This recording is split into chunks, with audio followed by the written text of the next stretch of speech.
Bienvenue à la ferme Nyogonter, une ferme implantée dans la commune rurale de Koubri au Burkina Faso. Dans cette vidéo, je partage avec vous comment nous gérons la ferme de l'extérieur du pays. Cela fait maintenant 3 ans que la ferme existe et elle appartient à ma soeur et moi et nous vivons tous deux à l'extérieur du pays. Et jusque-là, Dieu merci, alhamdoulilah, ça fonctionne assez bien, pas sans difficulté bien sûr. Alors, comment nous faisons pour gérer la ferme à distance? Si vous êtes de la diaspora et envisagez investir dans votre pays d'origine en Afrique, vous vous êtes probablement déjà longuement posé cette question. Dans cette vidéo, je vous explique comment on s'y prend. Tout d'abord, je tiens à préciser que trouver des employés fiables et travailleurs est l'étape la plus cruciale pour la réussite de tout investissement. Si vos employés ne sont ni travailleurs ni fiables, ne vous fatiguez pas. Aucune surveillance ne suffira pour compenser la présence d'employés malhonnêtes cherchant à gagner de l'argent facile. C'est encore plus vrai dans l'aviculture, l'activité principale de la ferme. Même ceux qui vivent sur place au pays ont du mal à surveiller leurs employés dans les fermes. Alors imaginez le défi pour nous qui vivons à l'extérieur et ne visitons le pays que de temps en temps. Malheureusement, je n'ai pas de conseil pratique particulier pour trouver de bons employés, si ce n'est d'être patient et d'en essayer quelques-uns. Car la fiabilité et l'honnêteté sont des traits de caractère qui prennent du temps à être détectés. Vous pouvez les former et leur montrer les secrets du métier. Mais s'ils ont un défaut de caractère, vous ne le découvrirez que sur le terrain. Donc, si vous envisagez d'investir sur le continent africain, préparez-vous à travailler avec plusieurs employés avant de trouver de bons employés.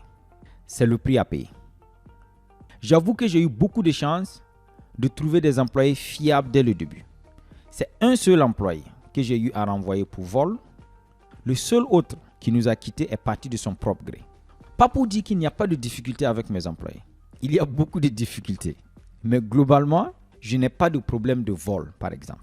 Les difficultés que je rencontre sont liées à la planification et la gestion des activités à temps et les travaux qui sont faits à la dernière minute. Voici la composition de l'équipe à la ferme. Nous avons un manager de ferme qui est un technicien en élevage avec plus de 10 ans d'expérience. Il est en charge de la gestion de la ferme. C'est lui qui commande les ingrédients, les vaccins, ainsi de suite, et fait le suivi des activités. Ensuite, nous avons 3 basse-courriers, chacun en charge d'un poulailler de 200 mètres carrés. Enfin, nous avons 2 employés qui s'occupent des moules soldats noirs et la production des asticots. La première étape de notre approche a consisté à former tous les employés. Les basse-courriers ont été formés en élevage de volailles et ceux qui s'occupent des moules soldats noirs ont été formés en élevage d'insectes et production d'asticots. J'ai envoyé un employé à Cotonou au Bénin pour se former dans une ferme spécialisée dans l'élevage des moules soldats noirs. Il est aussi important de former les employés dans les aspects de développement personnel comme les finances personnelles, comment gérer son argent. Tous les employés à la ferme ont tous été formés sur comment gérer leur argent, leur salaire et comment gérer leur temps. Ensuite, moi aussi je me suis formé, principalement en ligne en regardant les vidéos sur YouTube. J'ai appris les bases de la composition de l'aliment pour volaille, de la quantité consommée par chaque sujet, du calendrier de vaccination, etc. J'ai aussi appris l'élevage de moules soldats noirs et comment produire les asticots. La connaissance que j'ai acquise permet de contrôler le travail et le rendement des employés. La deuxième étape de notre stratégie, c'est de faire confiance à nos employés. Vous verrez que nous n'avons pas installé de caméra à la ferme. Et jusque-là, je n'ai pas eu de raison d'en installer. Si un jour, les employés perdent ma confiance, j'envisagerai peut-être d'installer des caméras. Mais jusqu'à présent, il n'y a aucun problème de confiance.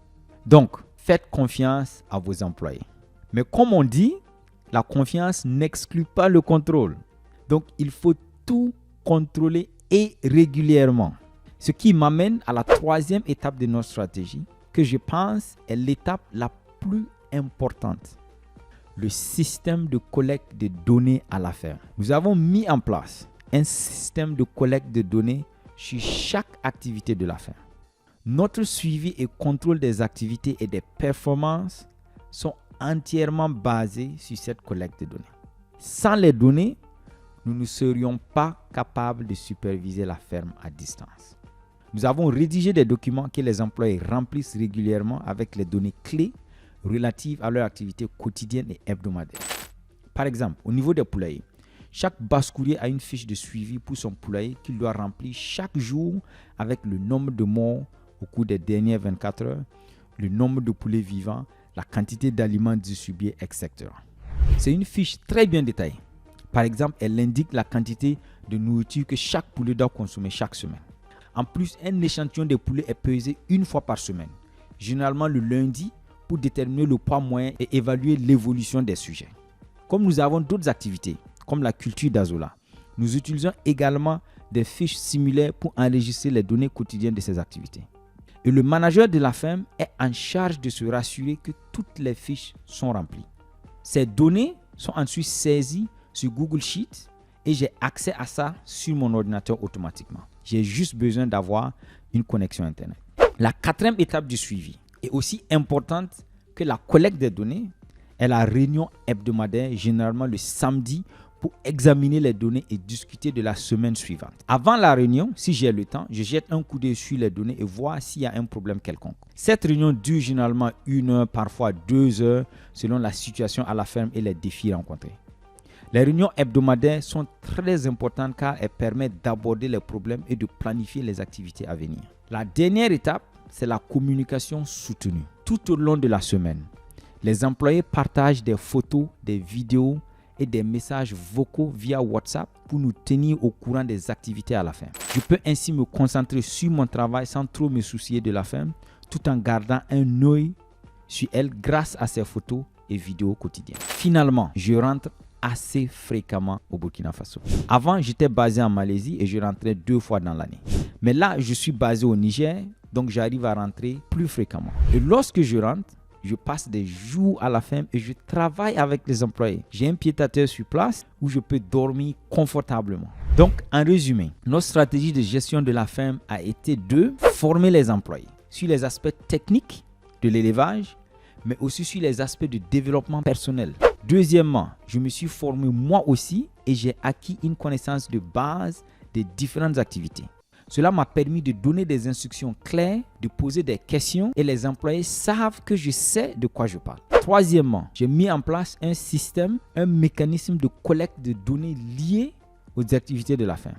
Ces données sont enregistrées sur Google Sheet et j'ai automatiquement accès de n'importe où. Il suffit d'avoir une connexion Internet. Quatrièmement, nous organisons une réunion hebdomadaire pour discuter des derniers développements, résoudre les problèmes et planifier les activités futures.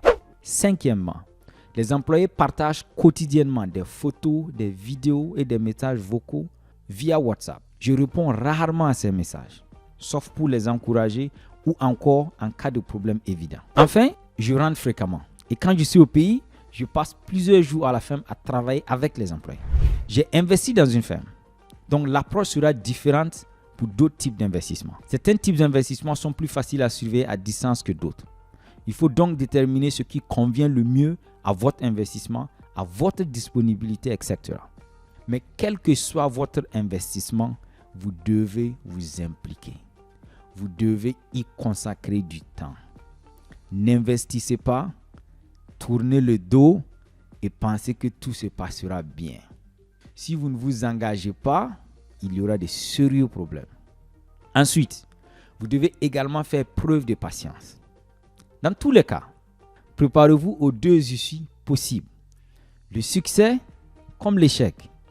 Vous pouvez travailler ardemment et échouer à la fin. Et il faut vous préparer à cela. C'est tout pour aujourd'hui.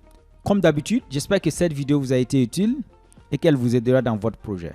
À bientôt et à la prochaine vidéo.